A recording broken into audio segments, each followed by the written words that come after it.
Hi, and welcome to week 10 on labeling theory. Let's talk for a minute about what labeling theory is. Labeling theory is an individual level explanation of crime. It states that individuals who have acquired a quote-unquote deviant or criminal or offender master status have altered their social identity in a significant way and consequently alter their behavior. Due to this status and behavior alteration, offenders also encounter social obstacles that block them, or effectively block them, from the aspects of life that those not labeled deviants are able to access, such as finding work, earning a high school diploma or a college degree, or participating in civic life. In its most superficial form, labeling theory suggests that individuals feel obligated to act out roles dictated to them by their status as criminals.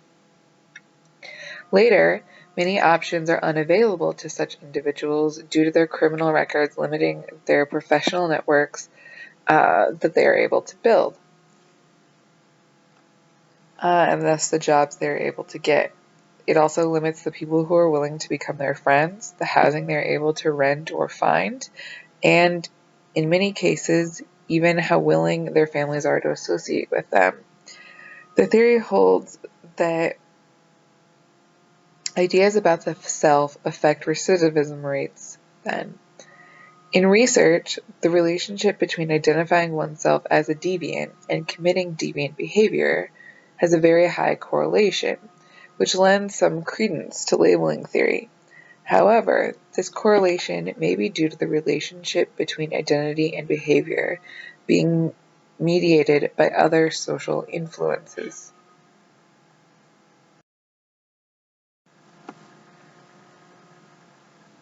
Think of all the ways a criminal record can affect your life, or would affect your life, especially if you had a criminal record that came with a significant label, like that of being a child sex offender or a drug dealer.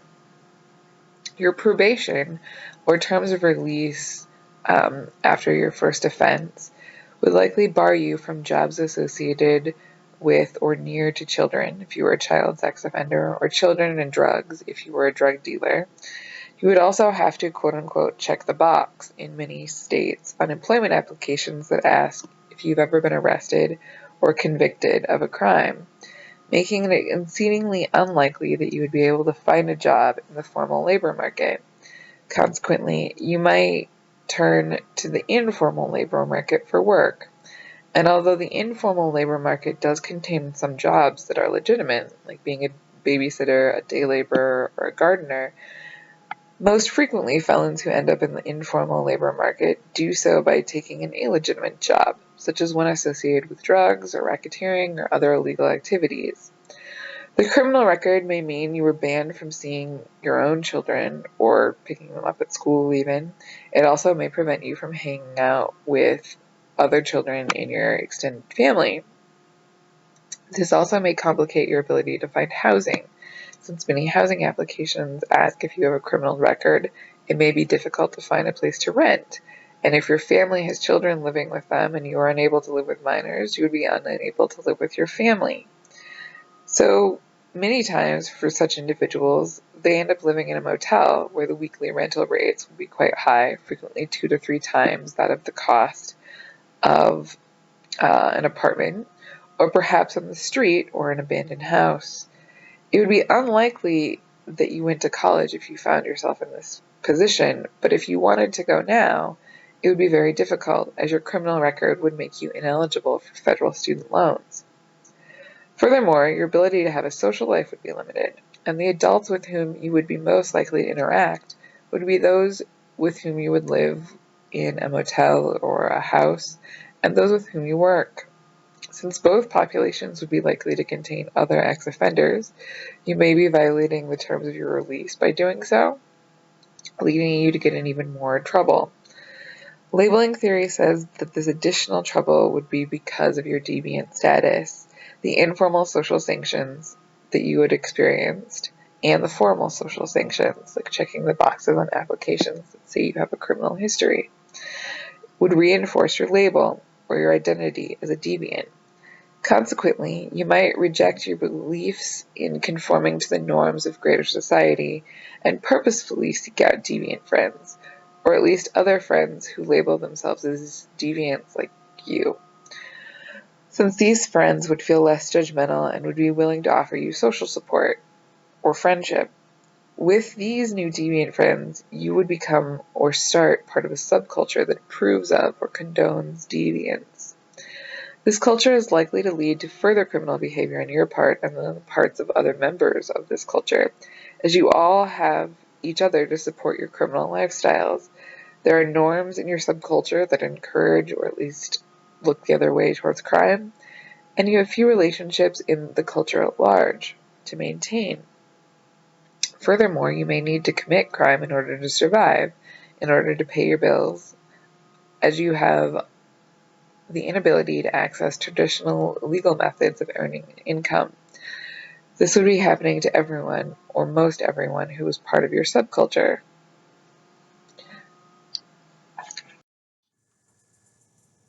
Let's go through a couple of the key concepts of labeling theory. The first is symbolic interactionism, and that means that meanings to words arise through social interaction. So that means that we develop our understandings of words, like what it means to be good, through interacting with other people and seeing what they label as good and taking those concepts into account when we come up with what our own definition of good is. So for example, if your mom says that you're doing really good when you bring home a report card with A's in it, and when you say please and thank you, the definition and understanding that you have of what it means to be good might reflect that saying please and thank you is part of being good, and getting good grades is part of being good. And if your dad thinks that being good is going to bed on time and then getting a job right out of college, you might think that going to bed on time and getting a job right out of college are parts of your definition of being good too. But then somebody else's parents might think that not getting in any car accidents is part of being good, and working at least 20 hours a week in college is part of being good. And so your friend, if they had parents like that, might think that being good means not getting in car accidents and working 20 hours a week. So you would have different understandings of what good is based on the understandings that you developed from who you were around of what it means to be good. All right, that's what symbolic interactionism is talking about. The idea of a looking glass self means that what others think of us is reflected in how we think of ourselves. So if others see us as good, we're going to think of ourselves as good. If others see us as bad, we're going to start thinking of ourselves as bad. All right. Primary deviants are deviants who commit deviant acts but are not labeled as deviants. So, for example, if you ever had the experience as a kid in school where a kid who was always thought of to be a good student or a good kid did something really mean to you and you complained to the teacher, and you were like, hey, Bobby beat me up. And the teacher said, well, Bobby would never do that. Bobby's too good to do that. That is an example of primary deviance. So the person, Bobby, who beat you up, committed a deviant act. This person beat you up, but they weren't labeled a deviant. Secondary deviants are people who commit deviant acts and they accept the identity of being deviant. So if Bobby had beaten you up and then the teacher was like, yeah, Bobby beats you up, he beats other kids up, and then went to Bobby and was like, Bobby, you beat up Sam, if you were Sam. And Bobby was like, yeah, I beat up Sam. I'm a big bad dude or big bad person. That's Bobby having accepted the identity of being deviant by saying that he was a big bad person. All right. Those are the most frequently used key concepts in labeling theory.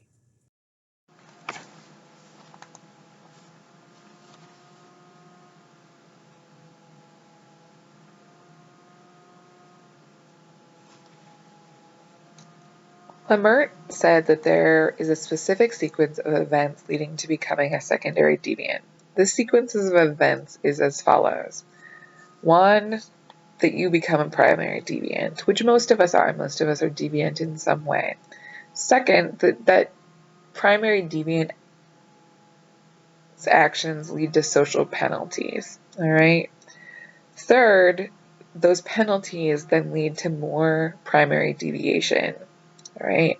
So if somebody tried drugs, they were caught trying drugs, they had a minor sentence put on them, or were arrested, but then felt social shame for it, causing them to do more drugs.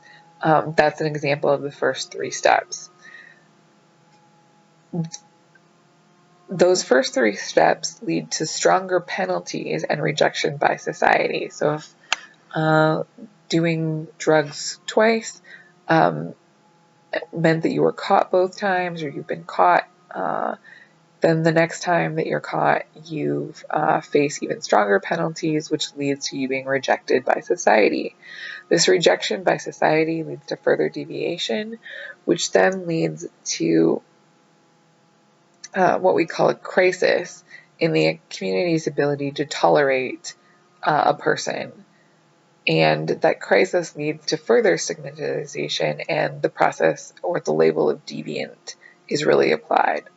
After the process of, or the label has been applied, individuals strengthen their deviant conduct, which leads to the individual accepting the label of being a deviant. During this process, and at the end of this process, once the individual accepts the label of deviant, it limits the options of conventional employment pretty significantly, and in many times permanently. It also causes individuals to interact with more deviants.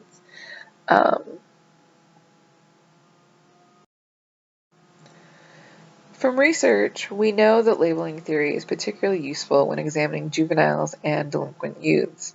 Because of the transition from youth to adulthood being largely a process of conforming and developing one's social identity, being stigmatized as an outsider or deviant early in life can have very serious long-term implications.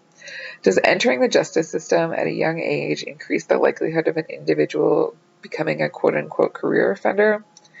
How does labeling affect a juvenile selection of friends? When societies say they're going to quote-unquote crack down on crime, what effect does this have on youth? These are all questions that come out of labeling theory. So for your first 2 lecture questions, please answer the following. 1, give an overview of labeling theory. 2, discuss how labeling theory explains the aging out of crime. So the first lecture question is, again, to give an overview of labeling theory. And the second lecture question is to discuss how labeling theory explains the aging out of crime.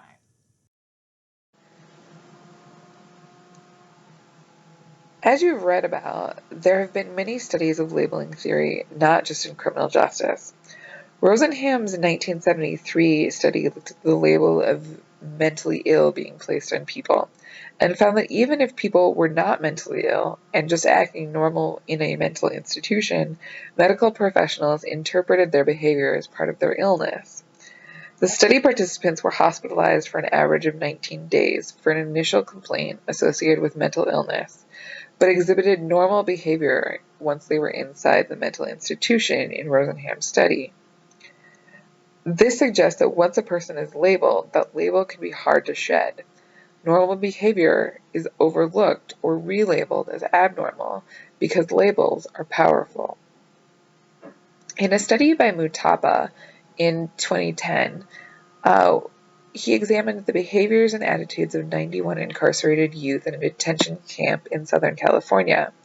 He linked serious alcohol abuse with a shared social identity and the quote-unquote gang member image. Participants were asked in a self-report survey about their behaviors prior to their detention, as well as their experiences leading up to and during detention with feelings of anger. They were also asked to select from a list of 16 different social quote-unquote identities, the ones that they felt that best represented their peer group. The list was compiled by researchers and detention camp staff. The list included, but was not limited to, identities such as skaters, stoners, jocks, taggers, heavy metalers, loners, and actors. What researchers in this study found was that the majority of participants who identified themselves as quote-unquote gang members, and 63% had consumed alcohol heavily in the 30 days prior to their incarceration. Those who had not identified as gang members, of those who had not identified as gang members, only 30% had consumed alcohol in the days prior to incarceration. The results remain statistically significant, after controlling for self-reported levels of anger.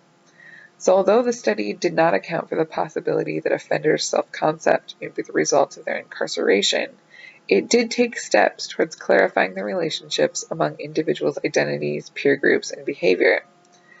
This was especially detrimental to the life course orientation of juveniles when developing their concepts of self. It also followed that these offenders were the ones who underwent the greatest change in status, and that they may consequently undergo the greatest change in their behavior.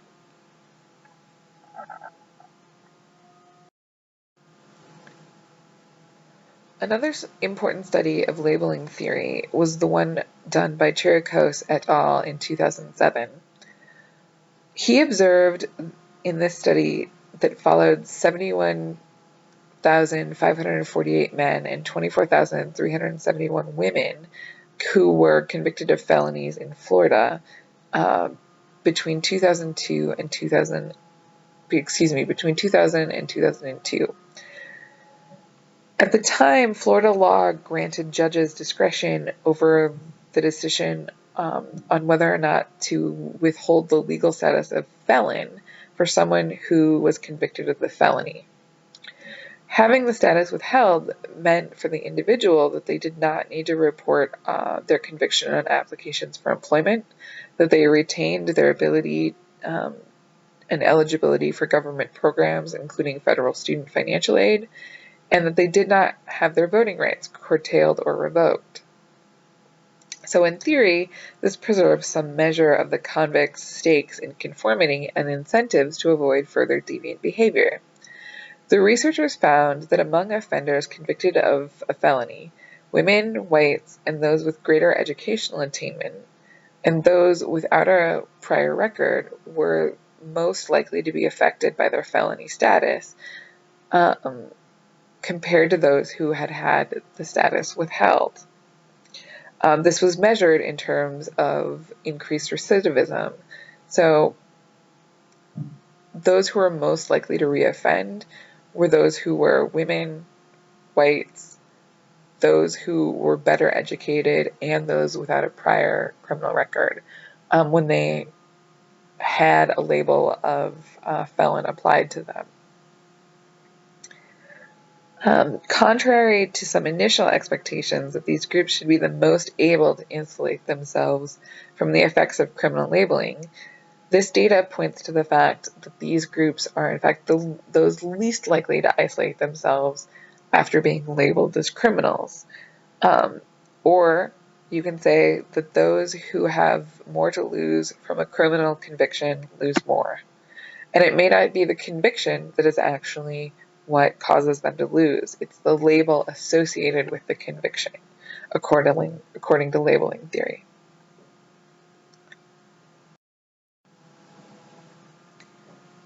In another study by Myers in 2003, he looked at 494 youths convicted of violent crime in Pennsylvania.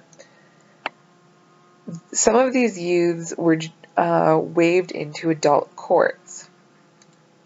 79 of them were actually waived into adult courts. Statistical controls were in place for prior age, prior record, whether or not a weapon was used to commit the crime, the location of the crime, parents' marital status, and school enrollment. While the group that was waived into adult court was roughly 50% more likely to be rearrested for violent felonies in the follow-up period, the controls that were in place cannot completely account for risk of selection bias, but still 50% greater likelihood is pretty significant. The waived offenders on average should have more extensive prior records than the youths that were tried in juvenile court. However, the study revealed an interesting correlation that accords with the implications of the Chirico study mentioned in the previous slide. Offenders who had obtained a diploma or GED before their initial arrest, or who were enrolled at school at the time of their initial arrest, were significantly more likely to reoffend compared to those who had dropped out of school. Myers offers the explanation that perhaps those who had completed their education might have lost employment as a result of their arrest. Additionally, those enrolled in the schools might have elected not to return following their arrest, and thus encountered difficulty in obtaining employment.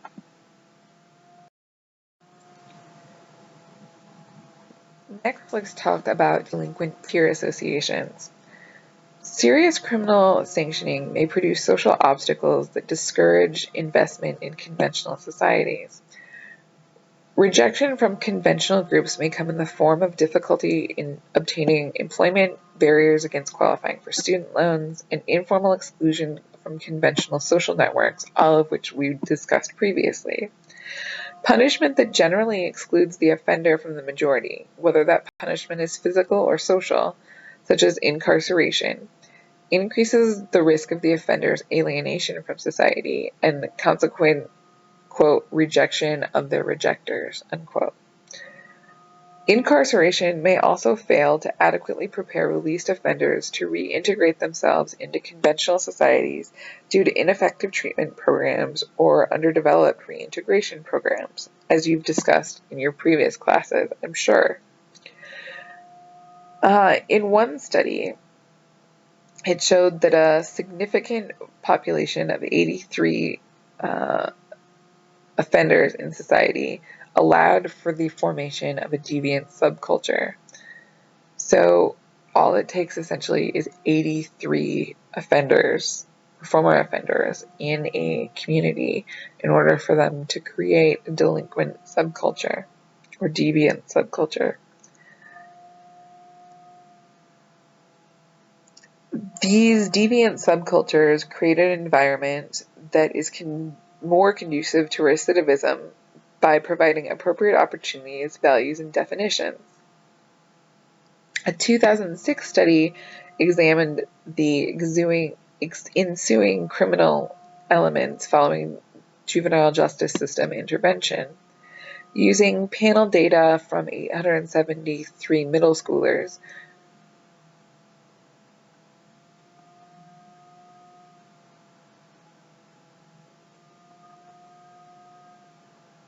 from 870 middle schoolers, researchers coded participants' individual delinquency as well as the delinquency of their peers. The study sought to establish a connection between formal justice system intervention and subsequent delinquency.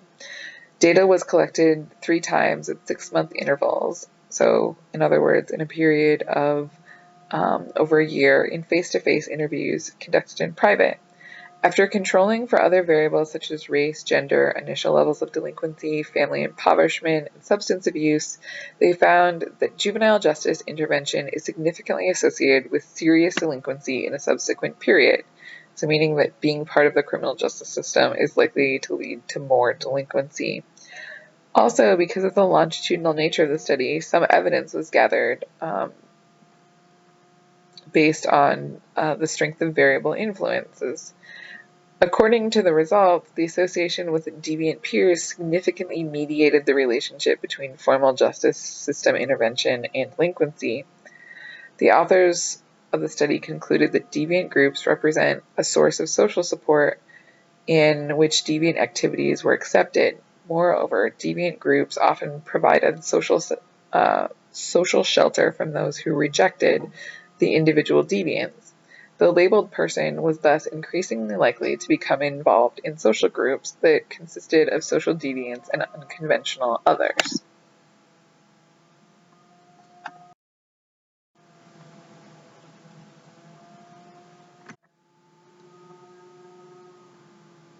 The idea that labels may cause later deviance is really important to juvenile justice. A movement towards the sentencing of juveniles in adult courts in the hopes of quote-unquote getting tough on crime or quote-unquote holding kids accountable may exacerbate the problem of recidivism among juveniles. Strong labeling that rejects or that results in social rejection is an extreme response on the part of policymakers and one that is unsupported as an effective method of crime control, i.e. labeling juveniles does not work to reduce crime. As mentioned before, adolescents who develop their identities may be particularly affected by strong stigmatization, and because they are just beginning to develop their stake in societies and conforming along with societal norms, the presentation of serious social obstacles to get back to being considered normal is really problematic, and also leads them to have serious obstacles in finding employment, financing college, accessing conventional social networks, all of which affect the rest of their lives. Rather than discouraging participation in conventional activities by labeling and isolating juvenile offenders, policies should be remedial and foster reintegration following shame. This may happen through academic mentoring, career advising, or providing alternate activities.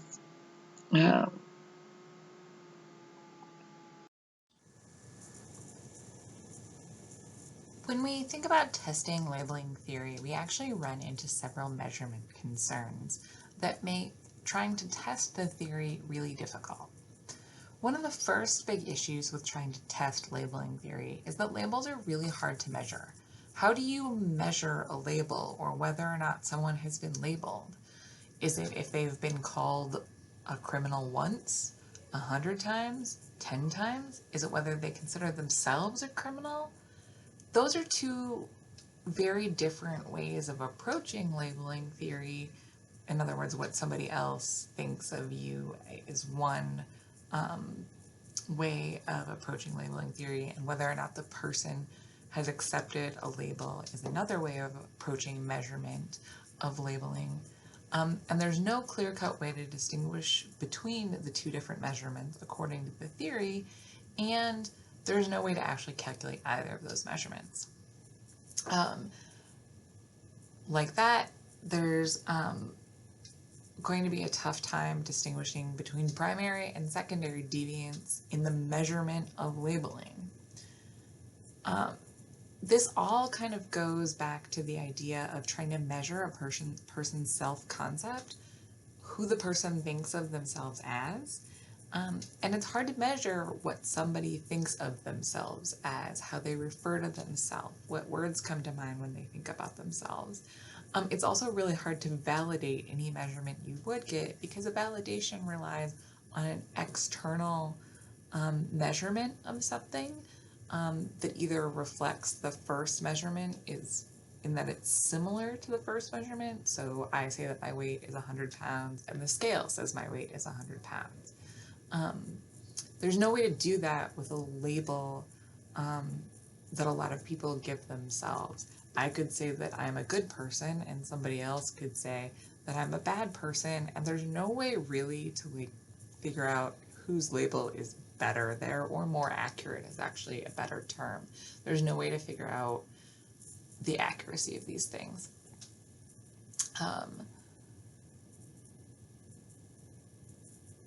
There is also the issue that if one does get labeled a criminal, they have decreased access to legitimate options, legitimate pathways forward, legitimate opportunities in society.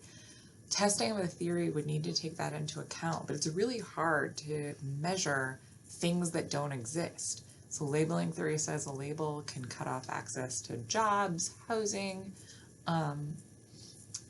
friendships, potential acquaintances, but we can't measure something that doesn't exist. And so by saying that it cuts off access to these things, we say that they don't exist. Another part of labeling theory that's really hard to measure is the idea that after what's been labeled a criminal and has been like accepted the label of criminal, that one finds themselves in a criminal subculture. How do you measure the impact of other people on the activities that I undertake? So if I get labeled a criminal and I start hanging out with only other criminals, and I think that's our label as criminals is influencing our behavior, how do I actually measure that? There's no clear way to do that. In labeling theory generally, it's not clear on what we should measure. Are we measuring the labels? Are we measuring the behavior? Are we measuring the social opportunities that labels prevent us from having or lead to us having? What should we do? The theory isn't clear with what we should measure. Another issue is, are labels the independent variable? Do they cause crime to occur? Or are labels the dependent variable? Are they the thing that happens after I've committed crimes? So do I commit crimes and get labeled a criminal? In that case, the label of criminal is a dependent variable. Or does my label of being a criminal lead me to commit crimes? That's a case of a label of being an independent variable. Also, when labeling theory has been attempted to be measured in the past, labels are measured via a proxy. So we don't actually measure like, have you been labeled a criminal? We measure like, have you ever committed a criminal act? Or have you ever been labeled a delinquent in school? And that's what it means. So we're not actually measuring the label of criminal or the label of murderer or the label of rapist or bank robber. We're measuring the label of delinquent or something like that. So these are all issues that really make it hard to measure the important concepts in labeling theory. And if it's hard to measure accurately these really important concepts, then it's hard to use those measurements to test the theory in research. And labeling theory runs into all of these problems in trying to test it via research. Lingering questions regarding labeling theory include the following. First, is labeling theory a theory, as it is not testable, at least in many forms, and the studies that do test it show little support for the theory? Second, are the effects of being labeled overprescribed by the theory?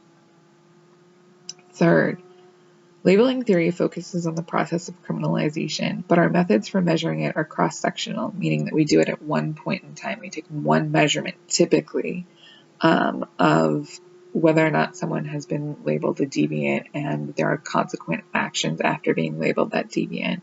Some of the studies that I discussed previously try to get around that problem, but